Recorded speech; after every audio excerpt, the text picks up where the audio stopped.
რომ ოცნების მერის გინებისთვის ჯერ ნაციონალური მოძრაობის წევრმა სცემა პროკურატურის ვერსიით, შემდეგ იგივე ოცნების მერმა დამამცირებელი მოპყრობა განახორციელა და ჩვენ ეს ისტორია მაყურებელმა იცის რამდენჯერმე ავხსენით. იქნებ თქვენ კიდევ ერთხელ აგვიხსნათ თქვენი თანაფრაქციელის მოტივაცია რა იყო? მოგესალმებით.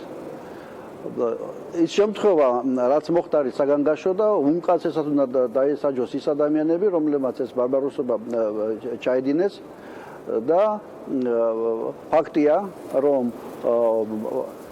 მოხდა დანაშაული და ამ შემთხვევაში არ მინდა რომ გავუსვა რაღაც პარტიული ნიშნით, მაგრამ როდესაც არის ოფიციალური მთავარი, ასე ვთქვათ, ხელმძღვანელი რაიონის გამგებელი და მისი აქტივი, ბუნებრივია რომ ეს იძენს პოლიტიკურ დატვირთვას და უმკაცრესად უნდა იყოს დასჯილი ამ პროცესში მონაწილე ადამიანები. რაც შეეხება ბატონ აზერ სულეიმანოვის, ასე ვთქვათ, როლს ამ პროცესში.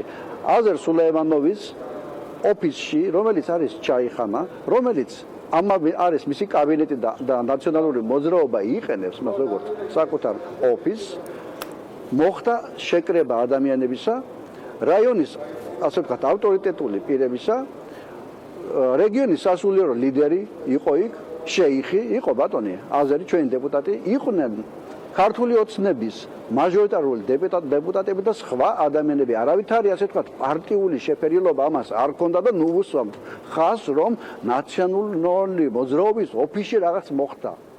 ეს არ არის ასე.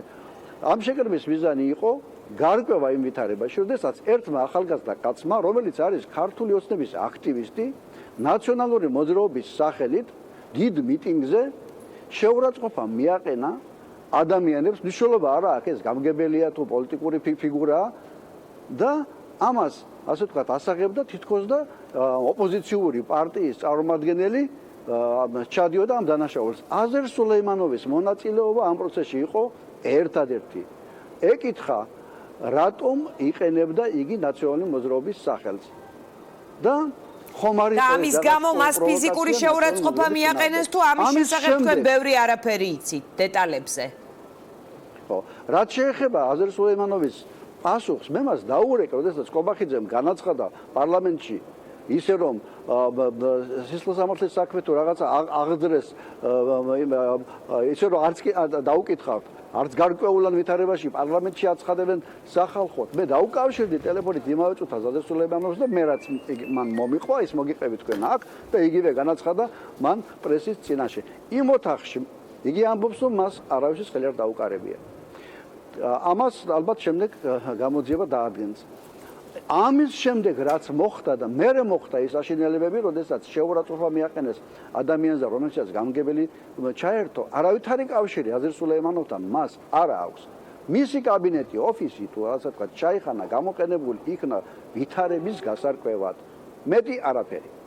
აი ეს არის და ამისთვის, ასე ვთქვათ, რაღაცა პოლიტიკური ნიშნის მიცემა და მთავარი დამნაშავეების ამ შემთხვევაში რეგიონში ქართული ოცნების ხელმძღვანელობის უკიდურესად ძიმე დანაშაულის გასაქარწყლებად ან გასანეიტრალებად რაღაც გარკვეული ფორმით ნაციონალური მოძრაობის, ასე ვთქვათ, შერევა ვერავითარ შედეგს ვერ გამოიღებს. მოხდა აუტანელი ფაქტი. მერი დაკავებულია ბატონობა, თავად ის პირი, ვისაც ბრალად ესეთი მძიმე რამ ედება, ის თავად დაკავებულია და მას მუხლიც აქვს შესაბამისი. ანუ თქვენ რა პრეტენზია გაქვთ ადეკვატურობაზე პროკურატურის ამ კონკრეტულ შემთხვევაში? ამ კონკრეტულ შემთხვევაში თუ არ დააკავებდნენ, მაშინ არ არსებობს საერთოდ ამ ქვეყანაში არც ოპოზიცია და არც ხელისუფლება და არავის. რა თქმა უნდა, უნდა დააკავონ, როგორი იქნება შემდეგ გამოძიება და რითი დამთავრდება სასამართლო, ეს სხვა პროცესია. ჩვენთან სასამართლო იცით რომ იმართება, ასე ვთქვათ, აღმასრულებელი ხელისუფლების და პირადად ივანიშვილის მიერ, მაგრამ რომ არის დაკავებული, ეს არის სწორი რეაგირება, მაგრამ ამ ფაქტის შემდეგ პოლიტიკურად შეფუთვა და რაღაც ფორმით მასში მონაწილეების გაფართოება ეს გარკვეულწილად ნიშნავს იმას, რომ მათი დანაშაული შერბილდეს. იგივე თუნდაც მონაწილეობდა სასულიერო პირი შეიხი, ხომ? ამიტომ იმავე აზერ სულეიმანოვის კაბინეტში მონაწილეობდნენ სხვა ცნობილი პირები და მათ შორის დეპუტატები. ეს იყო რომ ვთქვათ, რაღაცა ასე ვთქვათ, სათემო ავტორიტეტების შეკრება, რომლებმაც ძალიან უხეში პროვოკაციული გამოსვლა იმ ახალგაზრდასთან. თუმცა ის შემდეგ რაც მოხდა, იყო ამაზენი უკანონობა, მაგრამ ის რაც ამ კაცმა ჩაიდინა, რომელიც არის ქართული ოცნების ცნობილი მხარდამჭერი და მუდამ ებრძოდა ნაციონალურ მოძრაობას ყველა არჩევნებში და უცბად გამოდის და საჯარო დიდ მიტინგზე, რომლის თანამონაწილე ასევე იყვნენ პარტიები და ნაციონალურ მოძრაობას და რომელიც ეს ეხებოდა ხორავას ქუჩაზე მომხდარ ტრაგედიას, გამოდის აი ასეთი ძალიან შეურაცხყოფელი და პროვოკაციული გამოსვლები და ბუნებრივია რომ ნებისმიერ ადამიანს გაუჩნდებოდა კითხვა და მით უმეტეს აზერ სულეიმანოვი არის მარნეულიდან იყო მაჟორიტარი დეპუტატი, ახლა არის ჩვენი დეპუტატი და ბუნებრივია და ამავე დროს ნაციონალური მოძრაობის ლიდერი და ბუნებრივია მას გაუჩნდებოდა შეკითხვა რატომ აკეთებდა ჩვენთვის. გასაგებია, ბატონ რომან, თქვენ გაქვთ იმედი რომ გირაოზე შეჩერდება სასამართლო ახსენეთ პროკურატურის მოთხოვნა, იმიტომ რომ აზერ სულეიმანოვს როგორც ხვდები, ასევე ოქროს ფასი აქვს თქვენი პარტიისთვის, თქვენი 6-კაციანი ფრაქციის მე-6 ან პირველი არ აქვს მნიშვნელობა, მაგრამ მისი გამოკლებით ფრაქციის პრობლემა იქნება რა? აზერ სულეიმანოვი არის უკიდურესად პატიოსანი ადამიანი, ის არის ძალიან გულადი და მებრძოლი კაცი. 6 წელია ის არის ოპოზიციური დეპუტატი. ის არის ბიზნესმენი და თქვენ ძალიან კარგად იცით, რომ როგორ გაახარებენ ოპოზიციის, ასე ვთქვათ, წევრს ბიზნესში და განსაკუთრებით მართლაც ოქროს ფასი დაედო აზერ სულეიმანოვს, როდესაც ნაციონალური მოძრაობის ფრაქციის შექმნა არ შექმნის საკითხი იხილებოდა. ჯერ იყო მასზე ზეწოლა, მერე მოთაფლვა, მერე მოსყიდვა. ეხლა რომ გითხრათ რამდენს თავაზობდნენ, აი თუ კარგად ზიხართ სკამზე, ქალბატონო დიანა, გეტყვით რომ არ ჩამოვარდეთ. აი მითხარით, კარგად ზიხართ სკამზე? კი, კარგად, მყარად. მყარად, ხო? კარგით, მოდით ნულებს გეტყვით. 6-0-ია და მეტი არ მინდა მითხრათ, რომ შეიძლება მართლა დაყირავდეთ. მოსყიდვაც იყო. აზერ სულეიმანოვი არ გატყდა, არ დანებდა ვინაიდან და სასაცილოდაც არ ყოფილდა და ხანდახან იუმორითაც კი გვიყვებოდა როგორ მოდიოდნენ ემისრები მის გადასაბირებლად. ბატონ რომან, ანუ ძალიან დიდ თანხას თავაზობდნენ რომ მას დაეტოვებინა პარტია? მდელობა ამ კუთხით. ვის? ანუ ძალიან დიდ თანხას თავაზობდნენ რომ მას პარტია დაეტოვებინა? სწორად გავიგე? ელემენტარულად არცად შესვლას არ თავაზობდნენ, არც იმას თავაზობდნენ რომ გადასულიყო ქართულ ოცნებაში, ელემენტარულად გაცვლო და დაეტოვებინა ფრაქცია და დაეტოვებინეთ ასე ვთქვათ 5 კაცის სამარა, რომელიც არაა ფრაქციის თუ საჭიროა. თქვენ ძალიან კარგად ხედავთ რა როლი აქვს. არ გიცდიათ, ბატონ რომან, ჩემი სკამის სიმხარის შემოწმების მიღმა არ გიცდიათ, რომ ეს ინფორმაცია საჯარო გაგეხადათ, ან მას თავად გაეხადა, იმიტომ რომ ეს არ არის პატარა ამბავი, როდესაც მოსყიდვის მცდელობაა დეპუტატის იმის გამო, რომ მან დატოვოს მისი ამ შემთხვევაში მშობლიური პარტია.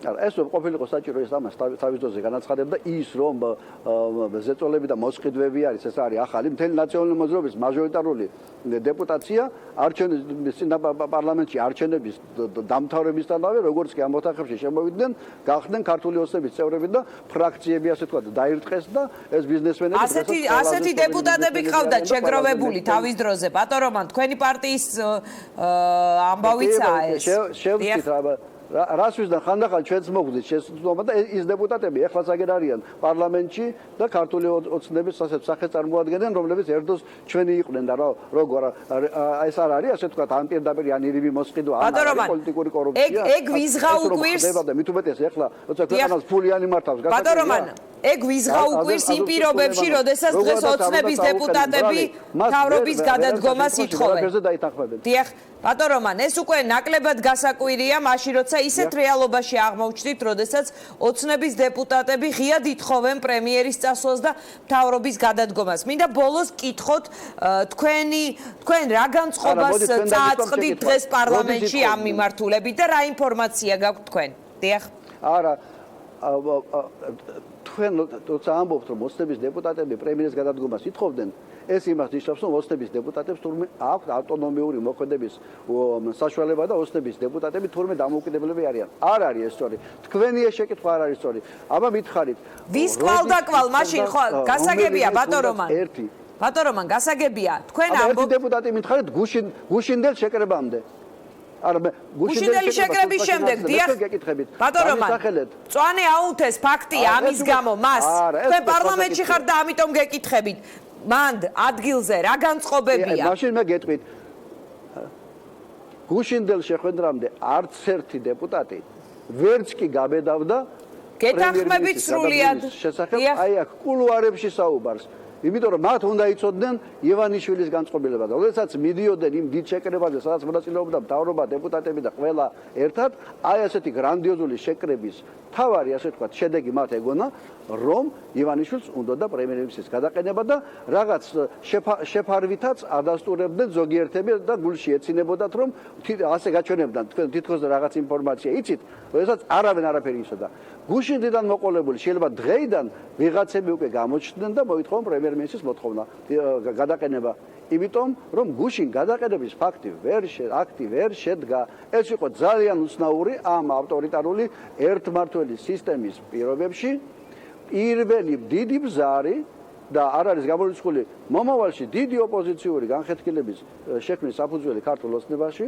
ის იყო რომ მთავრობის გადასაყენებლად ასე ვთქვათ გამართულ შეკრებაში მთავრობა ვერ გადააკეთა. როგორ ჩანს თლად მორჩილი ხალხიც ვერ შეუკრებია ივანიშვილს. ეს დასკვნა შეიძლება გამოვიტანოთ. ხო, აი ესე გამოდის რომ პირველი ბზარი ივანიშვილის ყოვლის შემძლეობაში გაჩნდა გუშინ, როდესაც ივანიშვილსაც და ალბათ ბევრი ვინმესაც უნდოდა და ეგონა რომ მთავრობა გადადგებოდა. ეხლა დაიწყება მთავრობის დისკრედიტაცია, დაიწყება კომპრომატების გამოყრა, დაიწყება ასე ვთქვათ უკვე შიდა ტექნოლოგიებით მთავრობის გაგდება მთავრობა რა თქმა უნდა შეიცვლება გამოჩნდებიან დეპუტატები რომლებმაც სიტუაციას აუღო და ივანიშვილის ასე ვთქვათ სურვილს შეასრულებენ, მაგრამ ალბათ გამოჩნდებიან ასევე დეპუტატები რომლებიც რომელიმე მთავრობის წევს ან თუნდაც პრემიერ-მინისტრს არ არის გამორიცხული დაუდგებიან გვერდში.